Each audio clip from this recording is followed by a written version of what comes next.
Hello, friends. Welcome back to our journey through the Bible. Yesterday, we learned that the Word was with God, and He was God. But let's stop for a second and ask ourselves, what was it like before God said, "Let there be light"? Was it just black emptiness? Was it silence?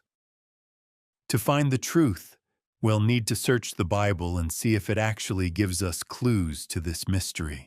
But luckily for you, I've already done the search and found some verses that are fascinating when it comes to our question. Let's start off in the Old Testament in Job. Job 38, 4 and 7, it says, "Where were you when I laid the earth's foundation? While the morning stars sang together, and all the angels shouted for joy." This gives us an interesting clue that the earth wasn't created in silence. It was actually created in an atmosphere of worship and praise sung by God's angels. And in Psalm 90, verse 2, it also says, "From everlasting to everlasting, you are God." Let's think about that. Before there was time or even a beginning, God already existed. He was there with angels and eternal glory. That's the atmosphere before creation. Not silence, but God Himself. Life, light, and love overflowing with the intention of creating us. But before He created us or the stars ever shined, God created the heavenly realms. Nehemiah 9:6 says, "You made the heavens, even the highest heavens, and all their starry host." The hosts are the angels. Imagine their very first moment, opening their eyes, beholding the throne of God, flooded with light. And their very first response was to worship. Psalm 148 says, "Praise Him, all His angels. Praise Him, all His heavenly hosts." So what was the first sound of creation? Not thunder, not wind, but the sound of worship filling heaven. The first choir wasn't on earth. It was in heaven, millions of angels lifting their voices to the Word who made them. But even in that glory, something tragic happened. One of the greatest angels, often called Lucifer, decided he didn't want to reflect God's glory. He wanted to steal it. Isaiah 14 says he thought, "I will ascend. I will be like the Most High." And Revelation 12 tells us a third of the angels followed him in rebellion.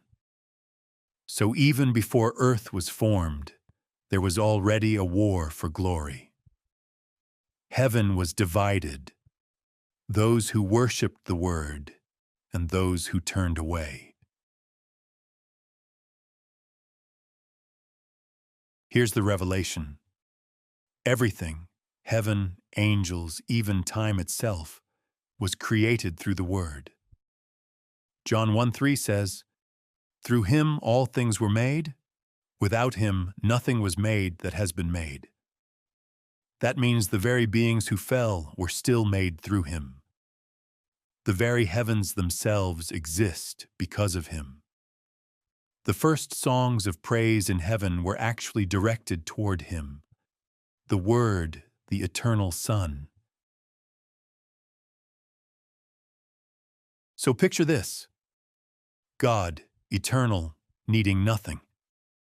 Heaven bursting into existence. Angels worshiping. And into that backdrop, God was about to speak something brand new, something for all to see, something visible. Stars, oceans, earth, humanity. Imagine the angels watching as the Word opened His mouth and said, "Let there be light." They had never seen a physical sun, or planets, or galaxies before. It was the first dawn ever witnessed. Even angels who had seen the throne of God stood in awe as the Word spoke light into being. So before Genesis 1:1, it wasn't just darkness, It was eternity, glory, worship, and even rebellion. Heaven was alive with angels, and the Word was at the very center of it all. And tomorrow, we step into that very first moment of creation. In him was life, and that life was the light of all mankind. The light shines in the darkness, and the darkness has not overcome it. Get ready, because the same Word who spoke the first light still shines today, and his light has never been defeated.